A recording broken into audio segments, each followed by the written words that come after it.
आज मु बनाऊली माछ फ्राए से मुझे अदा रसुण पेस्ट आउ लंका गुंड हल्दी गुंड तापर मुझे गोटे चमच लुण तापर मुझे गरम मसला तापर नहीं मो जीरा पाउडर आ तापर नहीं धनिया पाउडर तापर टिके लेंबू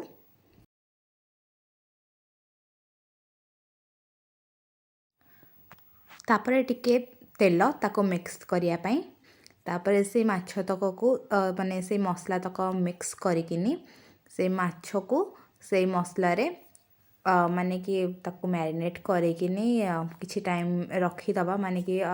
5 मिनट पाखापाखि 5-10 मिनट पाखापाखि ताको सब माछ को गोटे गोटे करके मैरिनेट करके रखीदबा।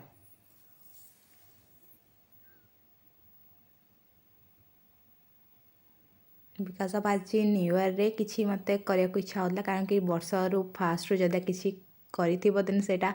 सब माने गोटे इयरटा को तुम से ही करियो बट मत आज इच्छा लगे देखिए आज कौन गोटे नुआ रोषे करने तो आज मुझे माछ फ्राए बनाऊली घरे बसिकी से मामा टिके हेल्प कर दौला मोर से तेल गरम करिकिनी माछ को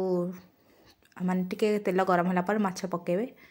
तापरे ताकू किछि टाइम जगी रखिकिनी काले न लगी जीवो से टाइप रो जगी रखि करेंगे लो फ्लेम रे सेमती भल से हम तापरे टिके टाइम हो सारा पर ताकू गोटे जगह को काढ़ी देबे भल से जमती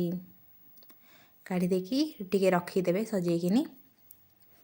ता उपरे टिके धनिया छिंची देबे भल टेस्ट पाई जदि का आपन को आज मो रेसिपीटा भल लगे तेन लाइक शेयर सब्सक्राइब जरूर करेंगे।